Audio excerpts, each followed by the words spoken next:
We have the Fenway Bowl. We got UConn and we got Army, a UConn team. What a season from them. Of course, Jim Moore's not going to be coaching in this game. He's now the head coach at Colorado State. You're looking at Gordon Samus in this one, the interim head coach in this one. By the way, phenomenal offense that he led for this team. I mean, in terms of protecting the football, a lot of that's Joe Fagnano, right? Who's not going to be playing quarterback in this game, who was one of the better quarterbacks in college football that no one talks about. But you're still going to be having your stud receiver, Skyler Bell, and a top 20 scoring offense in the country. Headed up against this Army team, which you had your highs. Beating UTSA in the Alamo Dome is no slouch. Like, that is absolutely tough to do, if not impossible to do.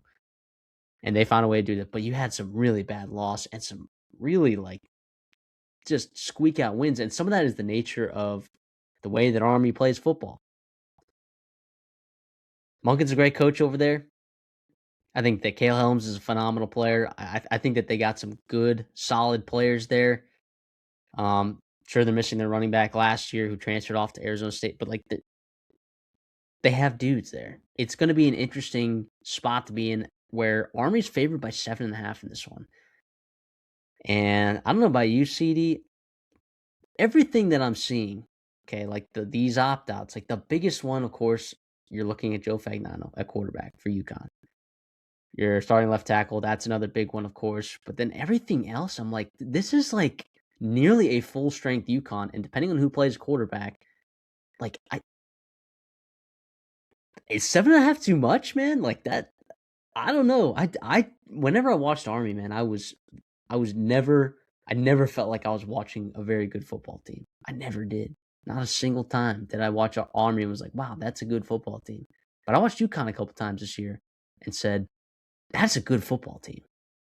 So how much are these opt-outs for UConn going to be swinging your decision? And should it be like UConn with everyone healthy, like should be a favorite on a neutral site in this one? Are we?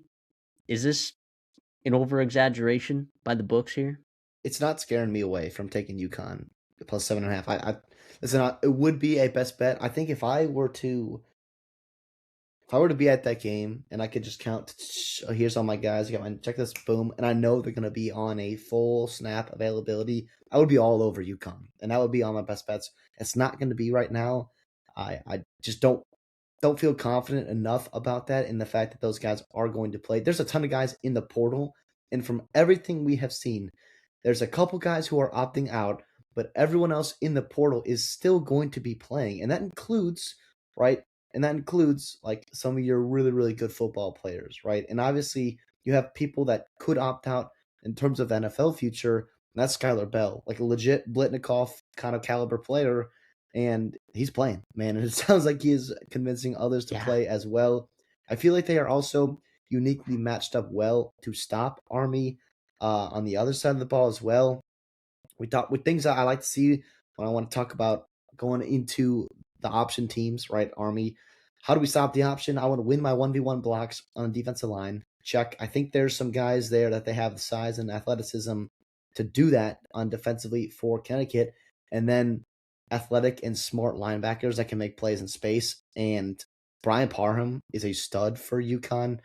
2,000 plus snaps as well. So he's been around the block, senior kind of guy. So like I feel like they are matched up well. And yes, the Fagnano, like he is a massive loss. That's the quarterback for UConn, a massive loss. I don't know if that can really be overstated with how good and how important he has been for them, but they still got talent there. Nick Evers is a former high 4-star recruit. Like he's still has a lot of things. He's still got his offensive coordinator there, Gordon Samus. You talked about him being interim coach. He's done a lot of good stuff there, not only being an offense coordinator, but also developing offensive linemen as well as developed some damn good O linemen. There's like 4 of them playing pro ball right now. That's really impressive. And just the past couple of seasons, it will be interesting to see what Jason Candle's working with. That's the new coach coming from Toledo. I'm sure he'll be excited to see them play in Boston on Saturday morning. And then also, too, the important thing is I was looking at the weather because I know there's going to get some bad weather down a little bit south down in the Bronx for the Yankee Stadium game between Penn State and Clemson, right? The Bad Boy Mowers Pinstripe Bowl. In the Fenway Bowl, we have it's solid weather. There might be a little bit of snow. It might be cold, but it's not going to be crazy terrible where you just have a game dictated by the snow and bad conditions of that field. And honestly, it's not a worst thing in the world where you have your backup quarterback playing in because you are going to make a game plan. I think trying to establish and start the run, especially with those field conditions. And obviously, Army will be plenty happy to get in a dogfight there with some running games. But I think UConn's also in a good spot here. I like them plus 7.5. I'll take them to win outright too. That's not crazy at all. I think I'm with you. I think I'm with you, man. I look, and who knows? I mean, we've seen some of these games before where we see all these losing a quarterback is obviously a gigantic deal. Like the level at which Fagnano was playing quarterback, it was remarkable. It was remarkable. And the issue too is not a lot of people got the opportunity to watch him play this year, and I'm disappointed that when people aren't going to be able to get the chance to watch him that didn't get to watch him this year because they didn't want to watch UConn versus Duke, which awesome game. Like games like that, like people weren't necessarily going to watch. Like your casual college football fans say, "Oh, 1:15 Central Time here on ESPN." Like, yeah, people were going to get a chance to watch this guy, and unfortunately, they're not going to get to see it. UConn's had success. They had success in the bowl game last year, absolutely dominating North Carolina. The last time these two teams actually played was 2022. Army got the best of them in that one. 2021, Army also put a pounding on UConn as well. It'll be interesting to see how these coaching staffs, respond to each other's offenses. And what is going to happen in this one? I guess what's the key to the game right here? And what at the quarterback position for UConn, what do you have to do to win this game against Army? I don't feel like it has to be a ton. No, take care of the football and find your guy Skylar Bell, right? He is a 1,000 or over 100 yards, 1,200 or excuse me, over 100 receptions, 1,200 yards, 13 touchdowns. He's also a New York native, right? So he's from there as well, at least from the Northeast. And obviously UConn's not far away, neither is Army, so it'll be a pretty regional matchup there.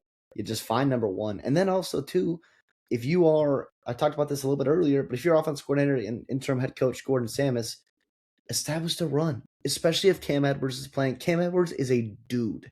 He is a dude for them. 1,100 yards, 14 TDs, 5'11", 210. I know he's in the portal, but it sounds like he's going to be playing as well. So you got number 0 there in the backfield. You got number 1 out wide. Find those guys and let them go. That's what I would be there. And you do not want to be in a spot where you have to play hero ball. You do not want to be replicating what Fagnano did for you. You don't have to be, going for 250, 300 yards and a super efficient play and yada, yada, yada. You don't have to do that. Take care of the football.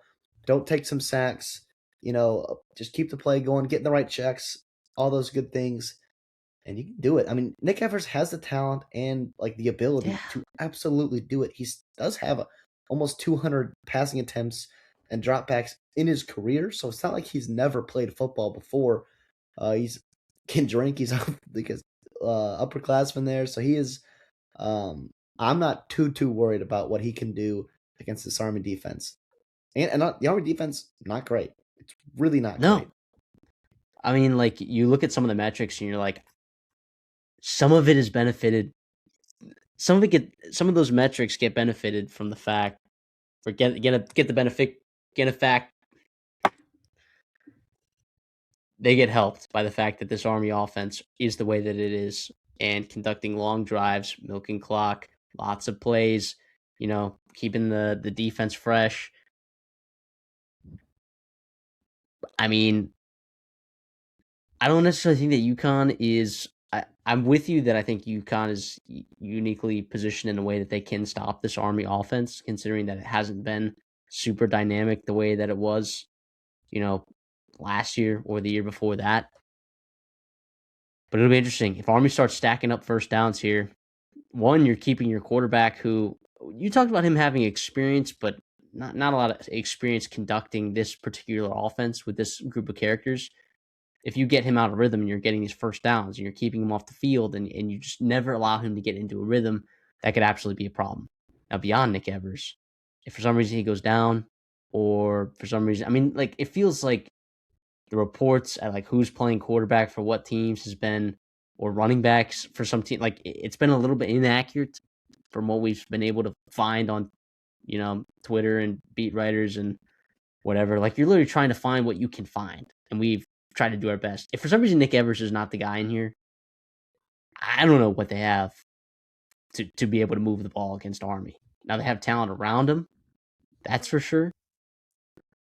But I mean, I'm looking at this and I'm like, if it's not Nick Evers, then I can't in good faith be then taking UConn plus 7.5. This is a UConn plus 7.5, assuming that Nick Evers is the guy and he's playing, which I don't have any reason to believe that he would not be playing. But we've been duped before, so I don't know what's going to go on here. And with Gamis, CD, like, is the interim coach here for Connecticut. He's going to be the offense coordinator at TCU. Like, how much of an impact does that next job have on your ability to be the interim head coach for a school here in the bowl season, where, like, it doesn't really, to him, to the players it matters, but to him and his future, like, probably behooves him to start thinking about some stuff over at TCU. It's a big opportunity for him. Absolutely. And getting established in the portal. I know the portal hasn't opened yet, but I know there's a lot of things going on behind the scenes that he will have to be doing recruiting wise for TCU that's not involving the game plan for this specific game, the Fenway Bowl there, right? So, like, that's obviously a big one too. I do think it does help that he is the interim head coach. So, like, he is more bought in than I think if you were a position coach or if you were just an offense coordinator at another job and your coach left and you could just kind of be in and out. He is the actual interim head coach, so he does have a lot of responsibilities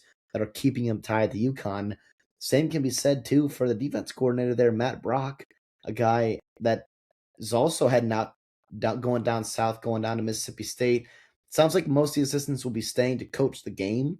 But like you said, is there going to be distraction? 1 foot in, 1 foot out.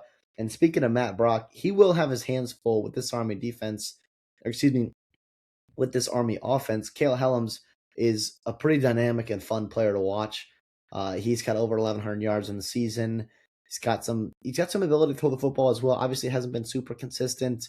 They take their shots when they can. They do some things uniquely throwing the football offensively for him. So it will be interesting to see what kind of things that our defense coordinator, Matt Brock, has in store for this Army offense. Yeah, Noah Short is going to be a guy to look out for in this one too. Absolutely dynamic, explosive player.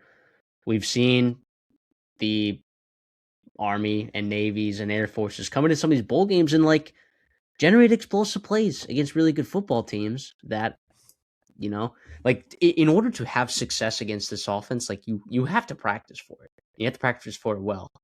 And then bowl season gets really complicated because, if there's a lot of transfer portals or opt-outs, coaching staff moving around, like, you don't get the looks that you always want in practice.